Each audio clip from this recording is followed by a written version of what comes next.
Bien le bonsoir à tous, ça faisait très longtemps qu'on s'était pas vu sur cette chaîne. Alors aujourd'hui je vous le dis, vous l'avez vu dans le titre, on va pas parler de politique franco-française, on va parler de politique américano-américaine.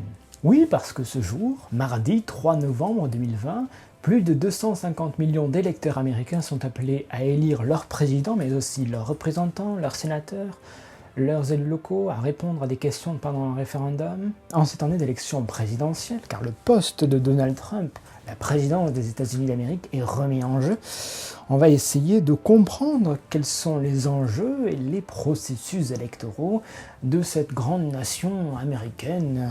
Et il y a deux grands prétendants au trône, donc, le président sortant, Donald Trump, et son adversaire démocrate, Joe Biden. Essayons maintenant de comprendre ce système américain, parce que ça s'annonce serré cette fois-ci, ces élections. Bienvenue sur WIP, la chaîne du géopolitique.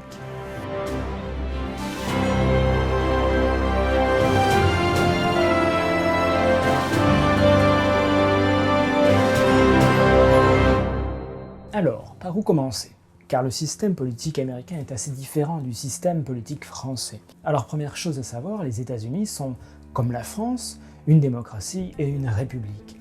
Mais à la différence de la France, les États-Unis sont une union de plusieurs États, une cinquantaine qui sont soumis à une autorité fédérale.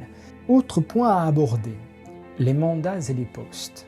Au niveau de l'État fédéral, au niveau national donc, il y a un président des États-Unis qui est à la fois chef de l'État, chef du gouvernement, il dirige le gouvernement fédéral, le cabinet, mais aussi l'administration de l'État central. Ce président est suppléé par un vice-président qui est élu en même temps que lui, théoriquement, et qui peut le remplacer en cas de problème, comme la mort du président, sa démission ou son incapacité à poursuivre ses fonctions quand il est hospitalisé. Pour ce qui est du Parlement, en France, on a l'Assemblée nationale et le Sénat. Aux États-Unis, il y a une Chambre des représentants et un Sénat. La Chambre des représentants compte 435 élus, que l'on appelle des représentants. C'est ce qui serait l'équivalent de nos députés en faisant un raccourci vraiment limite. Ces représentants sont élus dans des circonscriptions législatives que l'on appelle des districts congressionnels. Et ils sont répartis proportionnellement à la population de chaque État. Par exemple, la Californie a 53 représentants à la Chambre, alors que l'État du Wyoming a un seul et unique représentant à la Chambre des représentants des États-Unis. Pour ce qui est du Sénat, les États-Unis ont donc un système fédéral. Le Sénat représente non pas les citoyens, mais les États eux-mêmes. Et peu importe la grandeur de l'État, son nombre d'habitants, son poids dans le PIB, chaque État est représenté au Sénat par 2 sénateurs, peu importe son poids. C'est-à-dire que la Californie, le Wyoming, le Texas, l'Alaska, le Montana, la Floride, New York, ou encore les 50 autres États des États-Unis ont tous 2 sénateurs. Ça fait 100 sénateurs au total. Tout ce que je suis en train de vous dire va vous être utile pour comprendre ensuite comment on élit un président aux États-Unis. Parce que c'est un système qui est assez différent de celui que nous connaissons en France. Avant de voir et de comprendre tout ça, il faut qu'on fasse un petit tour de la vie politique américaine.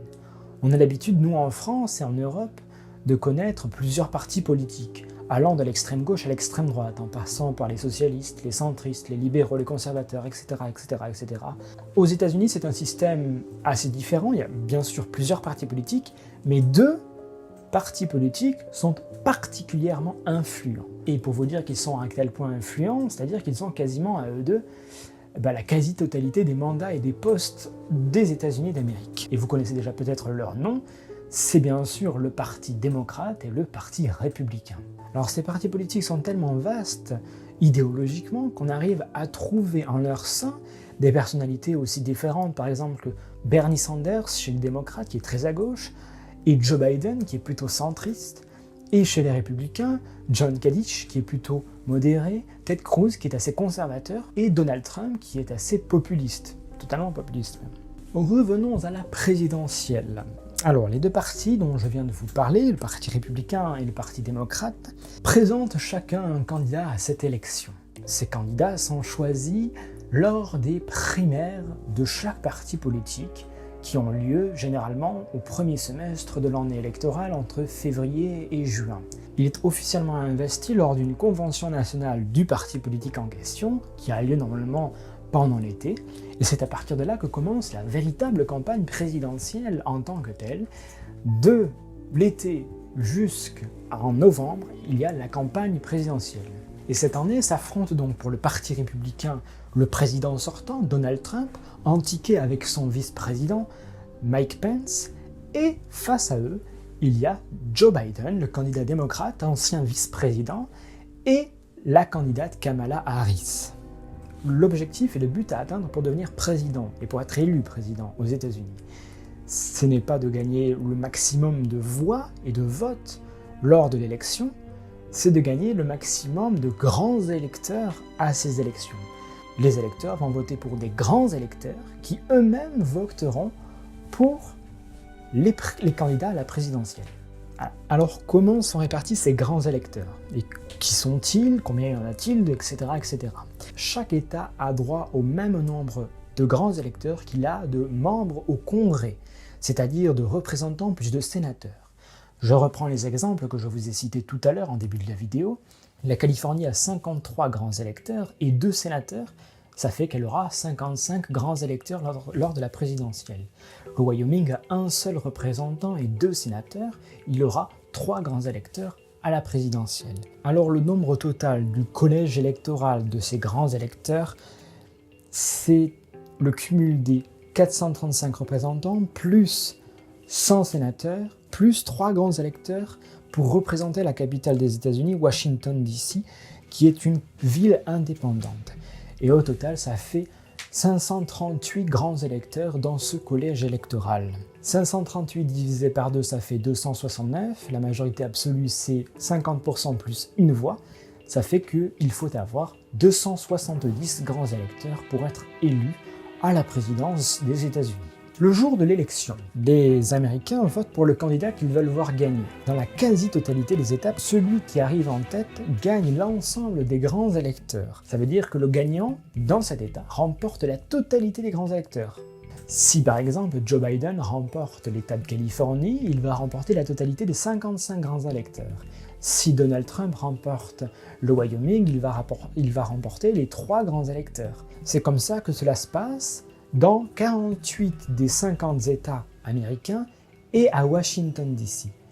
Et bien sûr, il y a des particularités parce que sinon ce ne serait pas drôle. Par exemple, dans les États du Nebraska et du Maine, la répartition est plus complexe. Et non, ce n'est pas une dose de proportionnel, contrairement à ce que vous pouvez entendre dans certains médias, dans des reportages télé ou dans des articles de presse. Donc le Nebraska et le Maine, qui ont respectivement 5 et 4 grands électeurs, attribuent aux candidats arrivant en tête 2 grands électeurs. Puis les grands électeurs restants sont attribués suivant les districts congressionnels. C'est-à-dire que les États sont coupés en districts congressionnels, où c'est qu'il y a des représentants, et c'est là que se joue par exemple la redistribution de ces grands électeurs restants. Par exemple, en 2016, Hillary Clinton a eu 3 grands électeurs dans le Maine, et Donald Trump en a eu un seul. Mais c'est très rare donc, puisque ça ne se fait que dans le Nebraska et dans le Maine. Revenons à notre carte électorale donc justement. Certains États sont très politiquement marqués. Soit du côté démocrate, c'est le cas par exemple de la Californie ou peut-être même de New York, soit du côté républicain, c'est le cas de la Louisiane, du Kentucky ou de certains États centraux des États-Unis d'Amérique. Mais il existe bien sûr des États où l'élection peut se jouer à quelques centaines de voix, quelques milliers de voix, et l'État peut basculer d'un côté ou de l'autre à chaque élection. C'est le cas notamment de la Floride, de l'Ohio, de l'Iowa, de la Caroline du Nord, et cette année au total d'une grosse douzaine, 13 États même plutôt, sur l'ensemble des États américains. Ça représente quand même plus de 200 grands électeurs, c'est pas rien. Ces États sont appelés un swing states, car ils peuvent donc basculer d'un côté ou de l'autre à chaque élection et faire pencher la balance en faveur ou en défaveur d'un candidat.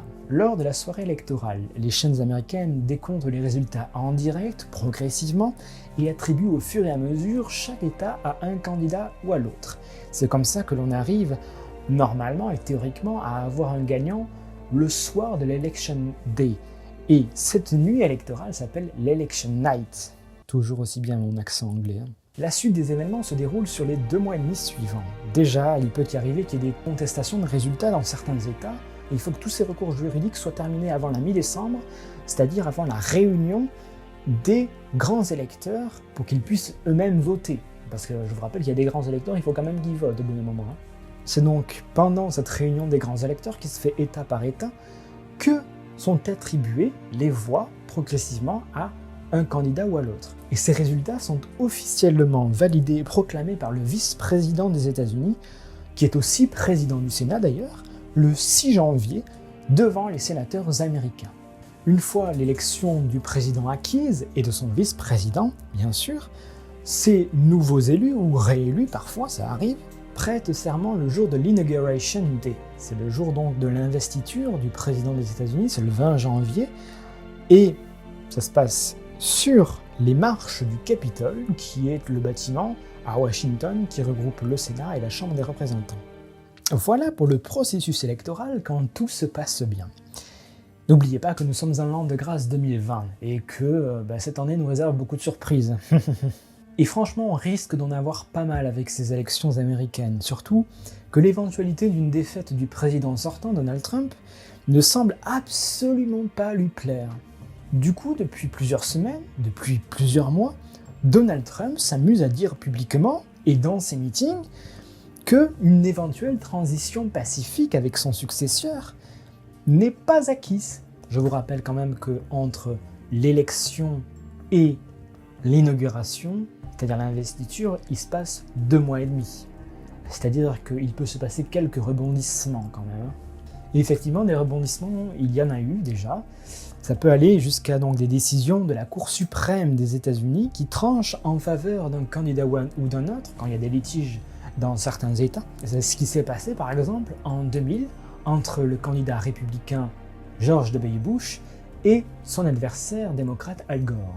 En Floride, en l'an 2000, lors de la présidentielle de 2000 du coup, il y avait un écart très serré entre George Bush et Al Gore.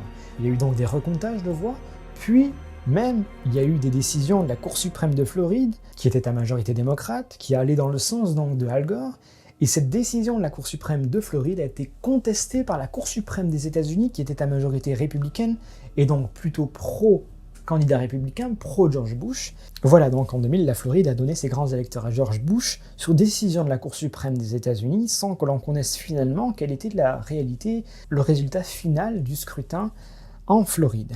Et malheureusement, cette année, cet imbroglio politique, électoral et judiciaire risque de recommencer dans plusieurs swing states, parce que le résultat risque d'être serré dans ces États. Alors cette fois-ci, ce ne sera probablement pas les machines à voter qui seront mises en cause comme en 2000, mais plutôt le vote par correspondance. Oui, aux États-Unis, vous avez bien compris, on peut voter de multiples façons. Il y a donc le vote traditionnel, on se rend au bureau de vote le jour de l'élection, et on vote pour le candidat et les candidats qu'on veut voir à tel ou tel poste. Voilà, c'est traditionnel, on connaît, on fait ça en France. Il peut y avoir aussi le vote anticipé, vous vous rendez dans le bureau de vote quelques jours avant, quelques semaines avant, et vous pouvez voter en avance si vous n'êtes pas disponible le mardi 3 novembre. Et puis, vous pouvez également voter par correspondance, c'est-à-dire par la poste. C'est un vote postal. Et généralement, le vote postal, il est très favorable aux démocrates, parce que les démocrates votent beaucoup plus par voie postale. Et cette année encore plus, le vote par correspondance explose des records, surtout face à la crise du Covid-19. Cette augmentation donc du nombre de voix et de votes par correspondance, elle fait craindre une hausse historique de la participation du camp démocrate dans certains swing states. Cette éventualité qu'un État bascule des républicains vers les démocrates ne fait évidemment pas trop plaisir aux républicains ni à Donald Trump. Du coup, ils font absolument tout pour décrédibiliser le vote par correspondance, allant même jusqu'à dire, Donald Trump a dit plusieurs fois au cours de ses meetings et de sa campagne électorale, que le vote par correspondance était un moyen de fraude massif, alors qu'en réalité, il s'agit d'un vote qui est assez sécurisé. Donc pour contrer ce vote par correspondance, qui lui serait assez défavorable, même très défavorable, Donald Trump a nommé un de ses partisans à la tête du service postal américain, en le chargeant bien sûr de faire des coupes budgétaires dans la poste américaine. Alors ces coupes pourraient aggraver la distribution du courrier, qui est déjà très compliquée avec le Covid-19, et donc la livraison des bulletins qui n'arriveraient pas à temps pour l'élection. Là aussi, même si les bulletins arriveraient à temps au bureau de vote, il y a une éventualité que cette vague de vote par correspondance constitue un problème de ressources humaines efficace et suffisant pour le dépouillement de ces bulletins. En effet, le dépouillement des bulletins par correspondance, des votes par correspondance, pourrait prendre plusieurs heures, voire même plusieurs jours dans certains États, s'il y a vraiment beaucoup trop de bulletins. C'est pour ça qu'on n'est pas sûr d'avoir des résultats fiables pendant l'election night, et il n'est pas impossible que certains États basculent d'un candidat à l'autre, en clair de Donald Trump à Joe Biden, dans les jours qui suivent la nuit électorale. C'est donc là qu'intervient à nouveau la justice américaine.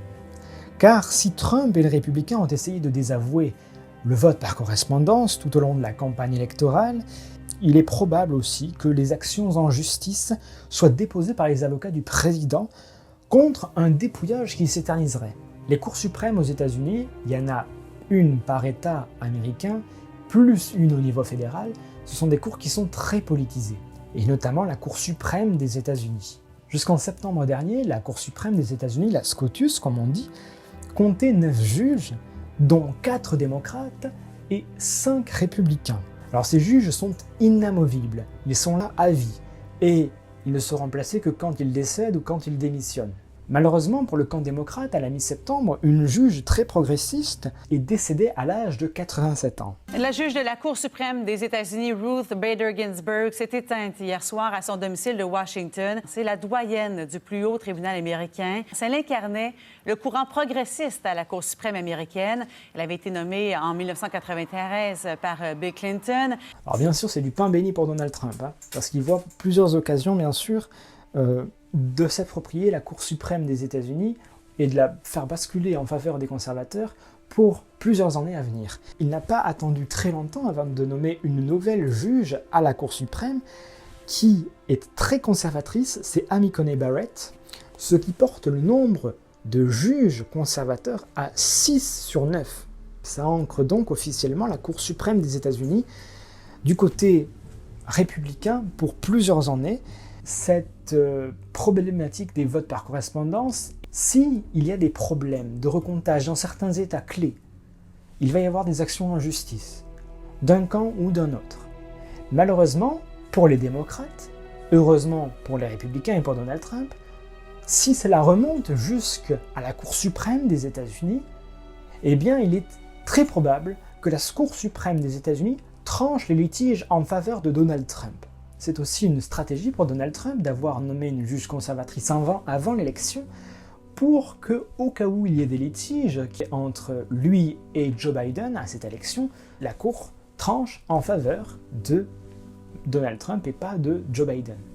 Voilà, je pourrais vous parler encore longtemps donc des multiples scénarios possibles pour cette élection présidentielle, comme une victoire sur le fil d'un candidat ou d'un autre, qui donc donnerait probablement des litiges judiciaires dans plusieurs États, mais aussi une égalité parfaite, parce que, je vous le rappelle, 538 grands électeurs, vous le divisez en deux, ça fait 169, et c'est possible d'avoir seulement 269 grands électeurs.